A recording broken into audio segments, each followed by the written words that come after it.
At what point did you realize that she would never become your husband/wife? I underwent a 12-hour brain surgery, and my boyfriend, with whom I had been living for 7 years, did not come to visit me in the hospital. We were at my parents' house, and it snowed a lot overnight. In the morning, I went out to help my mom clear the snow. He was sitting on our couch and playing on his phone for almost 2 hours while my mom and I were shoveling snow. He was wearing winter clothes. We had extra shovels. I asked if he wanted to help, and he just said no. His conscience didn't stir at all as he watched us through the window playing Angry Birds. I wasn't angry. This isn't his house, and he's not entitled to a say. He was a guest. But I just realized that our views on care, obligation, or responsibility don't align, and the expiration date on our relationship had passed. The moment when she walked out of the room, having heard that I had liver cancer. The Women's Council told her she deserved better than a sick husband. When remission came, she tried to come back. Here are the translated texts, each numbered. When I caught her using lies to cover up lies, instead of admitting her wrongdoing and apologizing, she hit me over the head with a metal water bottle. His hand was on my neck. He was choking me until the darkness began to cloud my eyes, and I asked myself if I would ever see my mom and dad again. When he released me and oxygen filled my brain, all I could think was, I will never be able to forgive this, and as soon as it is safe, I will leave him. When I was crying because he didn't give me anything for my birthday or Valentine's Day, and he ignored me while watching sexy videos on TikTok, as I sobbed next to him in bed, or when I asked him why he always lies to me, and he replied, well, it doesn't have consequences, so why not? I was getting ready for a minor medical procedure, and my instinct told me that listing him as my contact in case of emergencies was the wrong decision. When he lost his job, and after 2 years, I started marking the calendar every time he went to the casino while I was at work. The fact that I felt the need to do this was quite telling, but when I discussed it with him, he categorically denied going there very often.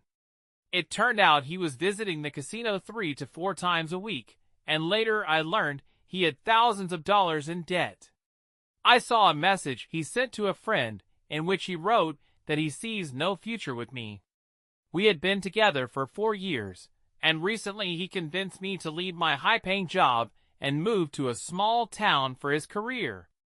Emily sat on the couch, surrounded by the clutter of their shared life, and reflected on the moment that changed everything.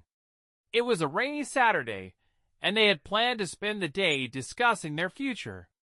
Instead, they found themselves embroiled in an argument about their differing values and priorities. Emily had always dreamed of starting a family and owning a home in the suburbs, while Jake preferred a life of adventure and spontaneity, constantly moving from one city to another. As they sat across from each other, voices raised, Emily noticed Jake's steadfast commitment to his nomadic lifestyle. In that moment, she realized their fundamental differences could not easily be reconciled. She could see it in his eyes, the passion for freedom that would always take precedence over their dreams of a shared future. Emily felt a heavy weight of uncertainty begin to hang over her. Ultimately, she made a significant decision, not just to leave Jake, but to apply for a new job abroad, which she had long dreamed of. As she packed her things to say goodbye, Jake suddenly stopped, looked into her eyes, and asked, "Are you really going to do this?" Emily smiled and replied, "Yes, and I hope that one day I will meet someone who shares this dream with me." This dialogue became a symbol of her new beginning, and through that bravery, she didn't just close one chapter but opened the door to the unknown. Tom and Lisa had been together for several years, and for a long time, Tom envisioned a future with her. They shared a deep bond, nurturing mutual interests and hobbies. However, one night, while sitting at the dinner table, Lisa received a phone call about an important job opportunity that required her to move across the country.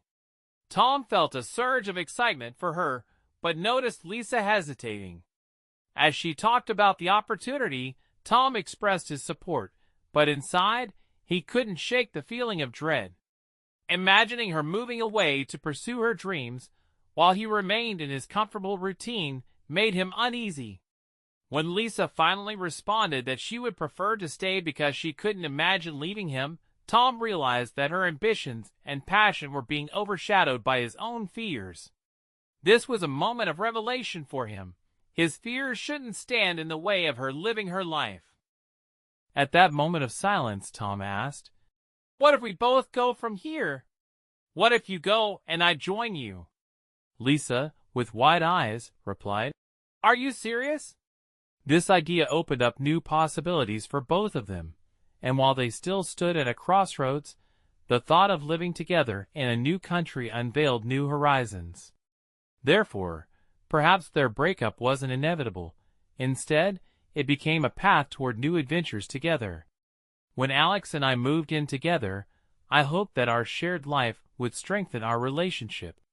At first, everything was great, but over time, I noticed that Alex was ignoring household chores and focusing on his hobbies.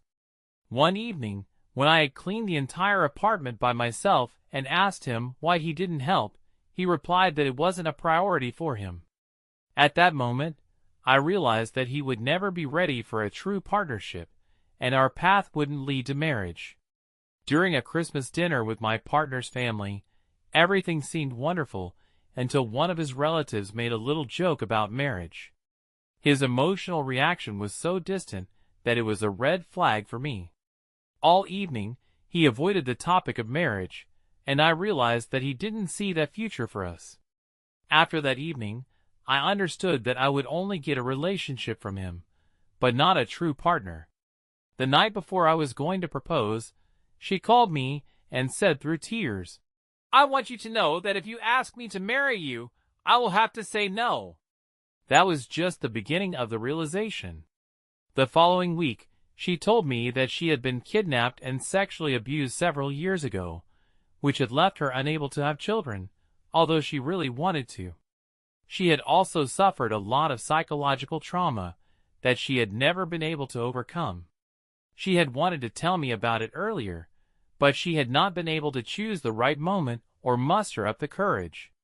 Now, with intimacy on the horizon, the reality of a future sexual relationship was too much for her to bear.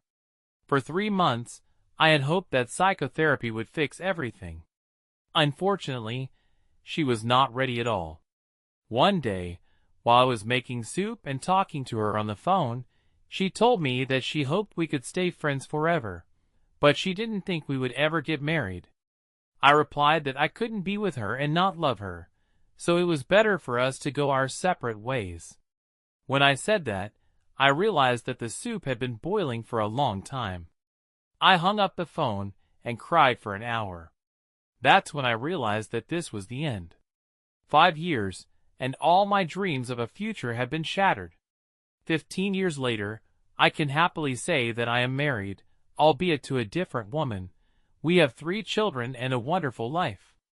It is equally gratifying to note that the ex-wife received help and eventually married a young widower who had lost his wife to cancer. My husband had 1 or 2 small children, so she became their mother as she had dreamed. Looking back, I realized that our separation was more beneficial than our union could have been. This, in turn, helped me to accept adversity and sorrow as potential stepping stones, rather than as the end point of life's journey. Instead of freezing in despair, I became convinced that happiness is where birds perch for a moment. Having rested, they fly away, never to return. The love that one person shares with another does not give the lover the right to the one he loves, otherwise love would be a cage. No, love is a resting place that we offer to others for as long as they need it. It is a table at which we treat weary travelers before wishing them safe travels and goodwill on their further journey.